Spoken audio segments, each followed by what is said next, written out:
안녕하세요. 한약을 요리하는 대장금 채널의 남기정 약사입니다.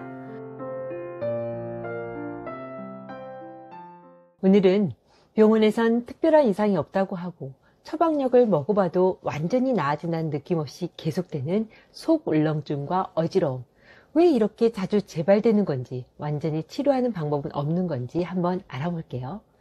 먼저 이러한 증상에 처방되는 병원약을 한번 살펴볼까요? 제일 먼저는 속이 울렁거리고 토할 듯하니 위장의 내용물을 위 하부로 내려주는 약인 위장운동촉진제가 보이네요.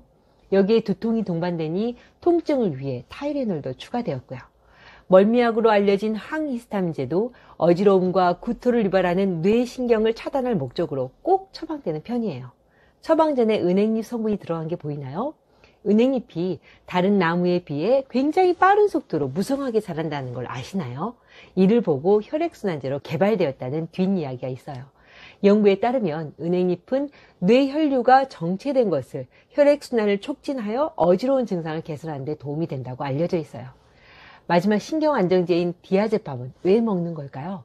디아제팜은 귀의 평행감각을 주관하는 전정신경을 직접적으로 억제하여 어지러움을 억제시켜 줄 수 있다고 해요. 그럼 이렇게 어지러움과 구토를 막아주고 신경을 안정시키고 뇌혈류를 개선시키는 약을 썼는데도 약을 먹을 땐 조금 진정이 되는 듯해도 계속 속이 울렁거리고 어지러움이 계속되는 이유는 뭘까요? 병원약을 먹어도 이 증상이 오래가는 이유는 동양의학적인 설명이 필요한데요. 그중 한 가지는 우리가 흔히 책기라고 말하는 위염이나 소화불량과는 다른 쉽게 풀어지지 않는 명치 주변의 막힘이지요. 물론 책기가 심하지 않은 경우라면 병원약이나 약국약을 먹고 푹 자고 조금 조심해도 금방 좋아지지요. 하지만 심하게 체한 경우엔 이게 완전히 풀리지 않으면서 명치가 꽉 막힌 듯 이제는 조금만 더 먹어도 속이 울렁거리고 어지러움이나 두통이 와서 힘들어지게 되죠. 그리고 이러한 책기는 몇 달이고 몇 년이고 진행되면서 담적증으로 발전되기도 하고요. 여러분도 들어보셨을까요? 책기가 10년 되었다, 30년 되었다 하는 소리를요. 그리고 이러한 심한 책기가 풀리지 않으면 아무리 병원약을 몇 년씩 챙겨 먹어도 잘 고쳐지지 않는 위장병을 달고 살 수 있어요. 역류성 식도염이나 위축성 위염, 장상피 화생 같은 병으로요. 두 번째 경우는 찬 바람이나 찬 음식으로 냉기가 우리 몸에 침범돼요. 차가운 기운에 의해 세포가 응축되고 이게 풀리지 않아 미식거림과 어지러움이 발생된 경우예요. 따라서 산후에 들어온 냉기가 잘 빠져나가지 못하면 산후풍으로 고생하게 되는 것처럼 내가 방심하고 있을 때 들어온 냉기는 내 몸에서 잘 빠져나가지 못하고 위장을 멈추게 하고 뇌순환을 더디게 하면서 속을 울렁거리게 하고 어지러움증을 유발시키게 되죠.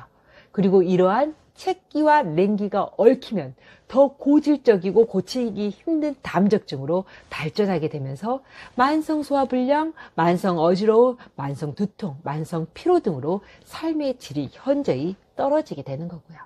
그리고 마지막 경우가 책기도 냉기도 아닌 뇌혈류 장애로 속이 울렁거리고 어지러움이 오는 경우예요. 그럼 왜 검사에 안 나오냐고요? 당연하죠. 완전히 뇌혈관이 막힌 게 아니라 부분적으로 혈관이 딱딱해지고 좁아져 있으면서 두꺼워져 있기에 검사에 나오지 않는 거예요. 그리고 이 경우가 속이 울렁거리고 어지러운 원인 중에서 가장 고치기 힘들고 난치에 속하는 원인이죠.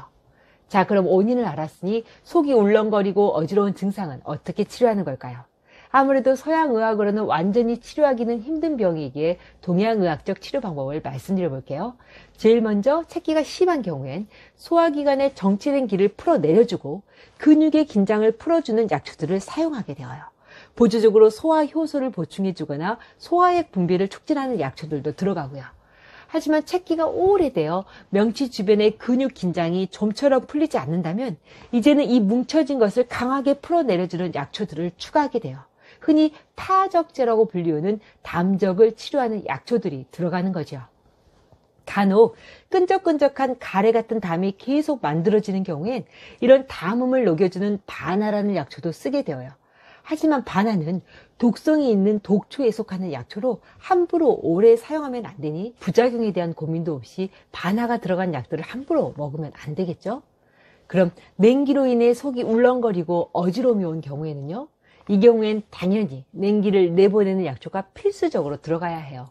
가령 계지나 강활, 현계 같은 약초가요. 그리고 여기에 위장 운동을 촉진해주는 백출, 지피 같은 약초 쓰고 뇌혈류를 도와주는 천궁, 당귀 같은 혈액순환제도 필요하죠. 참, 냉기로 인해 속이 울렁거리고 어지러움이 온 경우엔 독성이 걱정되더라도 반하라는 약초가 꼭 필요한데요.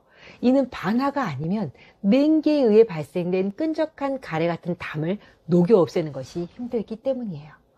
마지막으로 뇌 혈액순환 장애로 속이 울렁거리고 어지러움이 온 경우에는요, 물론 치료가 상당히 힘들고 고치는 시간도 더 많이 필요하겠지만 한약으로는 뇌혈류를 촉진해주고 파이프관에 생긴 녹이나 찌꺼기를 없애듯 혈관에 쌓인 지방질, 단백질, 당 찌꺼기들을 녹여내는 약초들을 사용하게 되어요. 가령 백계자나 봉출, 강황 같은 약초들을요.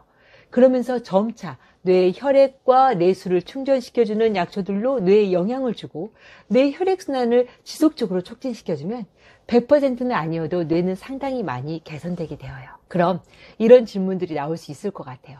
이석증이나 메니에르 때문에 속이 울렁거리고 어지러운 게 아니냐라고요.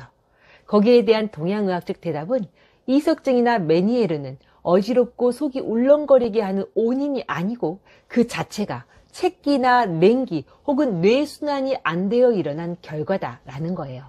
가령 체기로 명치 주변의 기와 혈이 막히면 인체의 체액과 혈액이 상대적으로 뇌로 더 쏠리게 되면서 뇌의 수액과 혈액이 넘실거리게 되고 그게 귀 쪽에선 체액과 림프액이 상대적으로 늘어나면서 이석이라는 돌을 떨어뜨리고 림프액이 늘어나 어지럽게 할 수 있거든요. 그래서 동양의학에선 이석증이나 메니에르는 어지러움의 원인이 아니고 그 자체는 결과다라고 하는 거죠. 오늘 말씀드린 내용이 오랫동안 울렁거림과 어지러움으로 고생하신 분들께 제대로 된 유익한 정보가 되었길 바라며 언제든 궁금한 점은 댓글이나 카카오톡으로 문의 주세요. 각자의 병에 대해 깊게 이야기 나눠보면 아무리 증상이 복잡하여도 원인을 찾고 해결의 실마리를 찾을 수 있거든요. 오늘도 봄을 부르는 건강한 하루 되시고요. 그럼 다음 시간에 다시 만나요.